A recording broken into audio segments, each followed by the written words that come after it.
tugenda kuba bakalaba ng'abaana ba misota. Tugenda kusoma ekigambo tukyetegerere. Tugenda kwetegerera ekigambo. Guno omwaka teri agenda tutegerera bamikwano.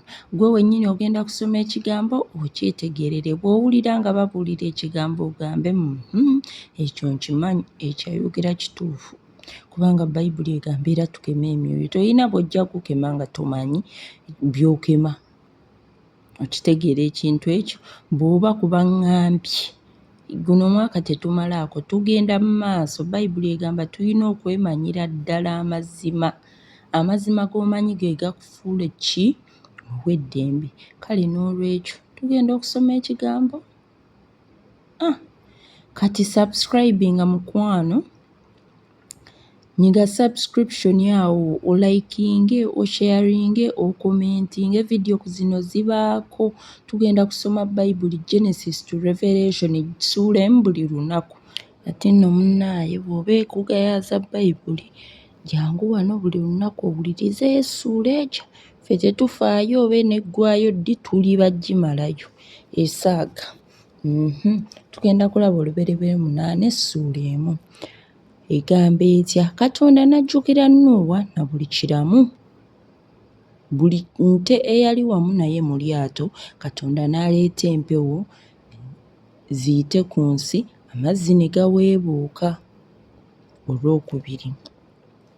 Era n'ensolo ez'ennyanja n'ebituli eby'omu ggulu ne biggalirwa, enkuba ey'omu ggulu n'eziyizibwa. Olwokusatu. Amazzi ne gadda okuva mu nsi obutayosa ne gaweebuuka amazzi oluvannyuma lw'ennaku 15 bwe zaayitawo. Olwokuna. Mu mwezi ogw'omusanvu ku lunaku olw'omu17 olw'omwezi, eryato ne lituula ku nsozi za Alalaati. Olwokutaano. Amazzi ne gaweebuuka obutayosa okutuuka omwezi ogw'ekkumi.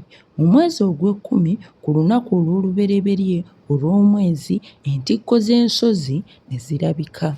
Olw'omukaaga. Awo oluvannyuma lw'ennaku 40, Nuuwa n'asumulula ekituli eky'eryato kye yakola. N'atuma namuŋŋoona n'afuluma n'addiŋŋana ng'okutuusa amazzi lwe gaakalira ku nsi. Olw'omunaana. N'atuma ejjuba okuva waali alyoke alabe ng'amazzi gaweebuuse kungulu ku nsi. Olw'omwenda. Naye ejjuba ne litalaba bbanga wa kuwummuza kigere kyalyo, ne likomawo gy'ali mu lyato kubanga amazzi gaali kungulu ku nsi yonna. N'afulumya omukono gwe n'alikwata n'aliyingiza mwali mu lyato. Olw'ekkumi.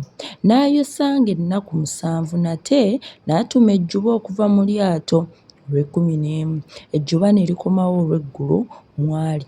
Laba, akamwa kaalyo muba akalagala akabisi ak'omuzayituuni. Nuuwa n'alyoka amanya nti amazzi gaweebuuse okuva ku nsi. 12. N'ayosanga ennaku 7 nate n'atuma ejjuba. Awo oluvannyuma teryakomawo nate gy'ali. Tannasubscribing olinda ki mukwano? Kwata awo olaba subscribinge tugende mu maaso.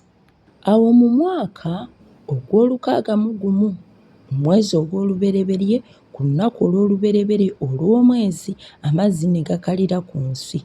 Nuuwa n'aggyako ekisaanikira eryato n'atunuulira, laba kungulu ku nsi nga kukalidde. Olw'ekkumi-n'ennya.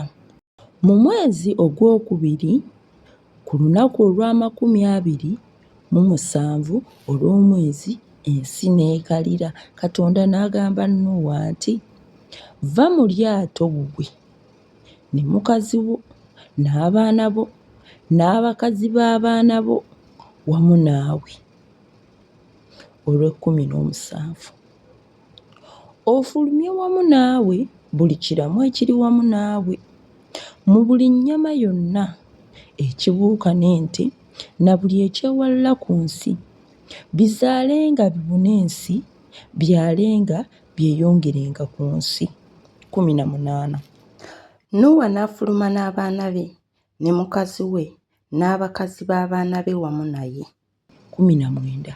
Buli nsolo, buli kyewalula na buli kibuuka, buli kitambula kyonna ku nsi, mu bika byonna ne bifuluma mu lyato 20. Nuuwa n'azimbira Mukama ekyoto, n'alonda ku nsolo zonna ennongoofu ne ku bibuuka byonna ebirongoofu, n'aweerayo ekiweebwayo ekyokebwa ku kyoto. 21. Mukama n'awulira evvumbe eddungi. Mukama n'ayogera mu mutima gwe nti, ensi sikyagikolimira nate oluvannyuma ku lw'omuntu, kubanga okulowooza kw'omutima gw'omuntu kibi okuva mu buto bwe. Sikyakuba nate oluvannyuma buli kiramu nga bw'enkoze. 22. Ensi ng'ekyaliwo okusika n'okukungula, era empewo n'ebbugumu, era ekyeya n'ettoggo, era emisana n'ekiro tebiggwengawo. Bannayye Lubereberye 8 bw'atyo bw'abadde. Mwebale okubeerawo, mwebale okugumiikiriza. Naye kanjogereko akantu katini nnyo. Tulaba Nuuwa awaayo ssaddaaka. Okitegeera ekintu ekyo? Nuuwa yakwata ku bintu Mukama bye yamuwa n'awaayo ssaddaaka. Katonda teyakaka Nuuwa nti leeta wano ssaddaaka. Nuuwa ye yeerowooleza. Katonda tasabiriza. Tagendako era akusaba akugambe bannaaye njagala ssaddaaka, leeta ssaddaaka, si yakulagira. Senga kyali bwe kiti eyo tebandikiyise ssaddaaka. Ssaddaaka eva mu mutima gwo. Ne ssaddaaka eyasooka gye twalaba Kayini ne Abeeri kyava mu mutima gwabwe, kyava mu bo ne bawaayo. Katonda kye yabagamba muleete. Mukitegedde? Naye ate n'obukodyo obulungi era si buki obungi si bulungi. Bw'ojja gamba nti Katonda tayagala ssaddaaka tansaba, sijja kuwaayo. Bayibuli erina bweyogero nnyiri sirujjukira bulungi nti baagambanga bano be baayamba abaavu, bano be bandabirira, bano be banjagala. N'abuuza nti baakusanga wa? Bwe muyamba abaavu muba muyambye nze, bwe mukola kino mubeera mukikoledde nze. Kati bw'olaba abantu abali eyo ababonaabona abayita mu mbeera embi, bw'obayamba obeera oyambye Katonda.